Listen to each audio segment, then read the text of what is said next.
So,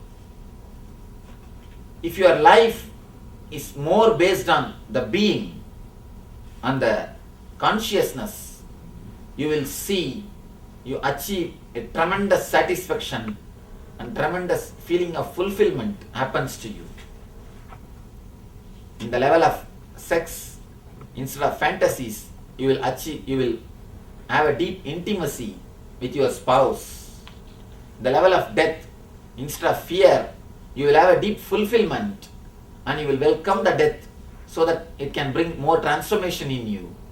The level of worry, instead of corrupted inner chattering, you will have a deep, clear planning. Instead of psychological worrying, you will have chronological planning about your life. In the level of attention, instead of asking and taking attention from others, you will start radiating the peace, you will start radiating energy by yourself. Instead of others being your energy source, you will start radiating energy independently. In the level of low self-esteem, instead of having low self-esteem or high self-esteem, you will know who you are, you will know where you are, and you will start flourishing, expanding in your own way. Next, in the level of ego, naturally, you will never work to swell your quantity of things which you have, to increase your ego, to expand your lifestyle. Instead of that, you will start learning how to enjoy the things which you have, how to live the things which you have. If you can't enjoy this ordinary sofa, you think you can enjoy the throne? Never. It is your body which enjoys, not the throne itself, not the seat itself. It's the life which enjoys, not the lifestyle.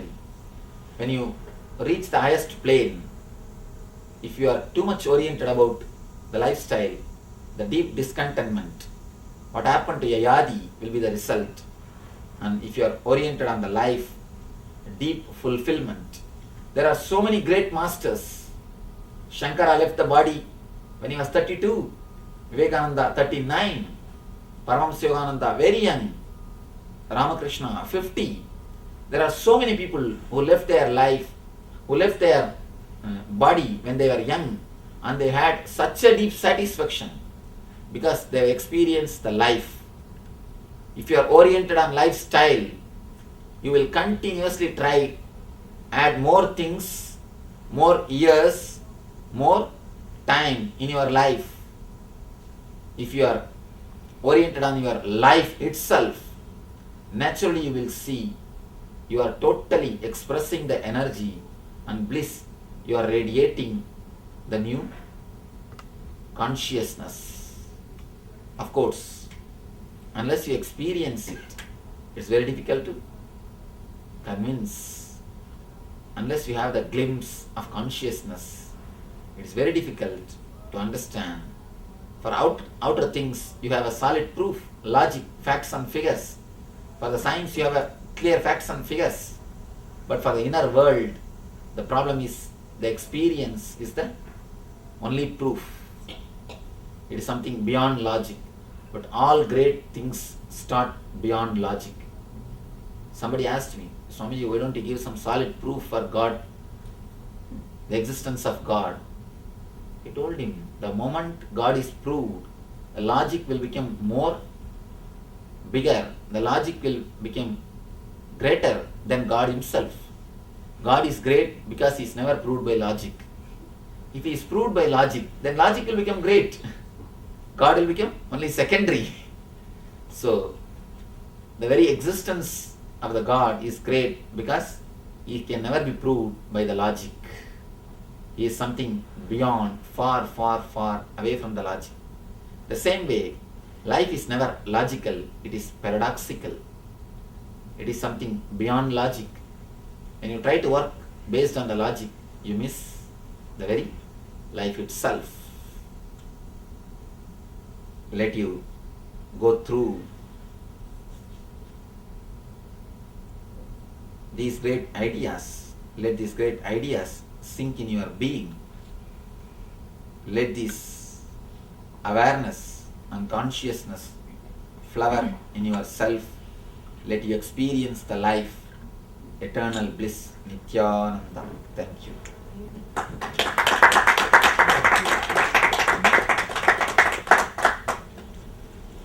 If you want to have a few minutes for question and answer, you are welcome, or we will finish. One thing, you said the successful person, when he achieved, when something happens and they go to depression, there is 3 ways you said. One is drugs. What is that? The another one is addiction, drugs. The another one is suicide. Maybe instant, not immediately committing suicide, or slowly just getting faded away, staying in the same depression and dying. The third one, very few intelligent guys, they decide meditation, going into the depression to see the end of it, to analyze it, to come out of it, the ultimate solution. These are 3 paths. Some choose the drugs, some choose the suicide, some choose the meditation, the transformation. So it's up to us to choose which we want. Just change the word, change your program. Instead of saying it is difficult to yourself. You see, it is when you say it is difficult, it is you who create the word difficult to yourself. And start creating the word, it is easy, it is easy, it is easy. In the beginning, mind will not believe. Just don't bother about mind. Again and again clearly say, it is easy. Your mind will say, no, it is difficult. You say, it is easy. You will start playing both games. It is easy, it is difficult, it is easy, it is difficult. Then suddenly you will see, you start playing the positive game. Now you are playing negative game. It is difficult, difficult, difficult. Just slowly change the program. Then you will start playing, it is easy, it is difficult, it is easy, it is difficult, it is easy, it is difficult. You will play both games. And suddenly you will see, you start playing the positive game, it is easy, it is easy, it is easy. Ramana Maharshi sings a beautiful song, Bhagavan Sri Ramana Maharshi, one of the great philosophers of India. Oh, low easy, oh so easy, this Atma Vidya, oh so easy, the enlightenment. The disciples are asking, what are you talking? It is so easy. How can you say that? Ramana Maharshi says, if you want to achieve lifestyle, name and fame, money, everything in the outer world, you need to do something. You need to run behind. You need to work. If you want to achieve yourself, relax and keep quiet. Enough. So, the thing is, you are trained, made to achieve complicated things. But you forget the simple things. Look into yourself. We can't say we are so poor that we can't even use good words towards our mind. We can't even speak good words towards ourselves.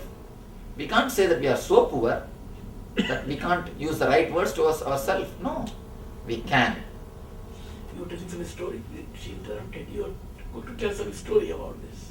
You just mentioned a story. This Ramana, this story only. Oh. What else? This story. I have one question. For meditation, they say stillness of mind is very important. They also say for stillness, mind, pranayama helps a lot. One thing. Is that correct or not? One thing. The stillness of mind, pranayama, all these are big, big words which creates more complication. Meditation is nothing. Don't bother about anything. Now you are sitting. Just be aware of your boundary. Not going where you are not is the meditation. Understand this one thing.